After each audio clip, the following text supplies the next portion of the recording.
Bom dia, seja muito bem-vindo a mais um programa de Esperança e Vida, onde nós vamos estar trazendo uma palavra de esperança ao seu coração. O texto que eu gostaria de deixar para você nesta manhã se encontra na carta de 1 Pedro, capítulo de número 1.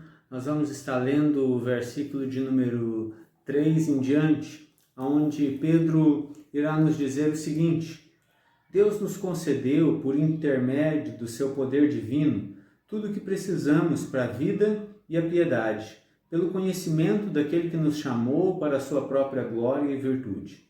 O resultado é que ele, por meio dessas coisas, deu-nos as suas promessas preciosas e maravilhosas. E o propósito de tudo isso é que possamos fugir da corrupção da luxúria existente no mundo e nos tornar participantes da natureza divina. Assim, por causa disso, empenhem toda a força para suplementar sua fé com a virtude e sua virtude com o conhecimento, e o seu conhecimento com o autocontrole, e o seu autocontrole com a paciência, e a paciência com a piedade, e a sua piedade com a fraternidade, e a sua fraternidade com o amor.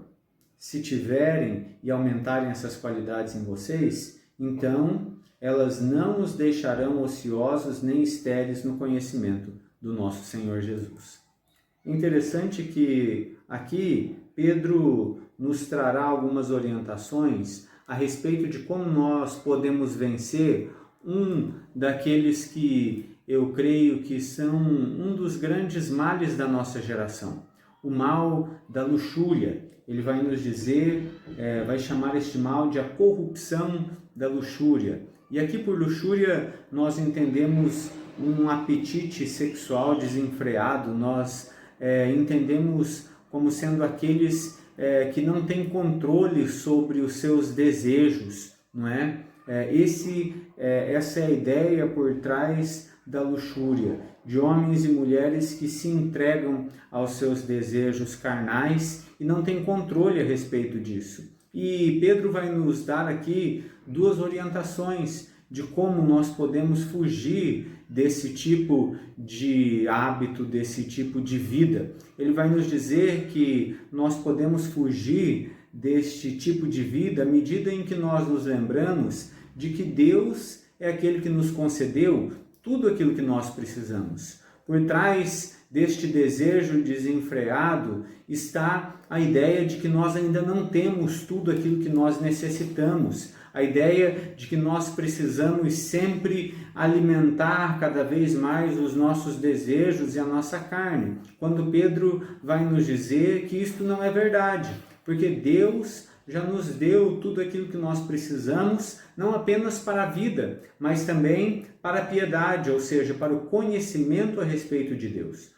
Uma outra arma que ele nos dá com relação para que nós possamos vencer esse tipo de pecado, de ceder aos nossos desejos carnais, é de que o Senhor Jesus nos deu as suas promessas. Ele vai nos dizer no versículo de número 4, o resultado é que ele, por meio dessas coisas, deu-nos as suas promessas preciosas e maravilhosas. E o propósito de tudo isso é que possamos fugir da corrupção da luxúria existente no mundo e então nos tornarmos participantes da natureza divina. Veja, a ideia aqui é de que quando o Senhor Jesus Cristo faz morada no nosso coração, nós começamos agora então a fazer parte da própria natureza divina, nós temos o Espírito Santo habitando em nós, mas isso ainda está incompleto, e à medida em que nós vencemos os desejos da nossa carne, à medida em que nós controlamos a nossa vida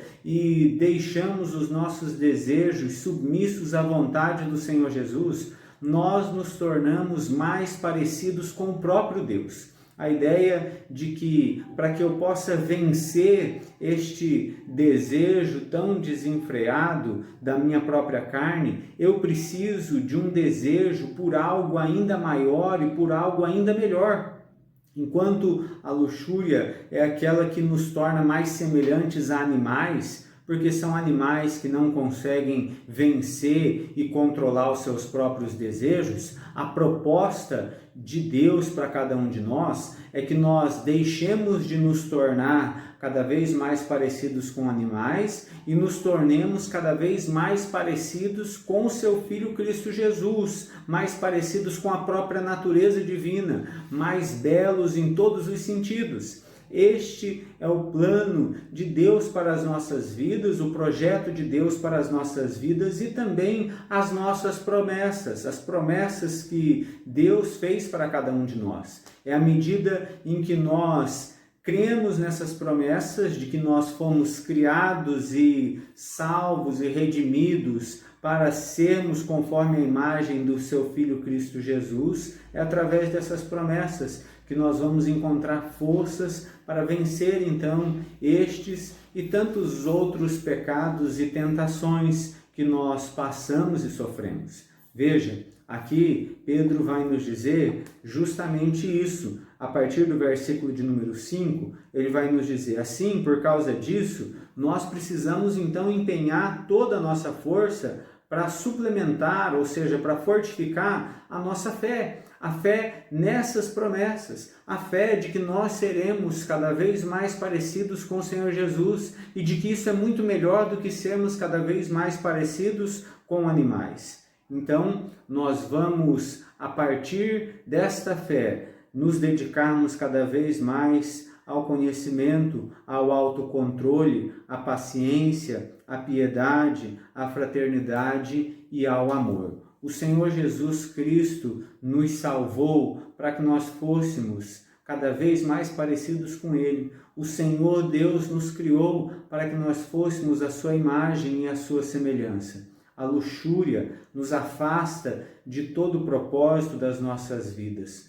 porque nós ficamos cada vez mais parecidos com aqueles animais que não conseguem controlar os seus desejos. Não é isso que Deus espera de nós. O que Deus espera de mim, o que Deus espera de você, as promessas e o propósito de Deus para a minha vida, é que nós sejamos conforme a imagem do seu Filho Cristo Jesus. Que você guarde isso no seu coração e que o desejo maior da sua vida possa vencer todos estes desejos menores e estes desejos carnais que lutam contra o desejo do Espírito Santo que habita dentro de nós. Que Deus abençoe a sua vida, um grande dia e até a próxima.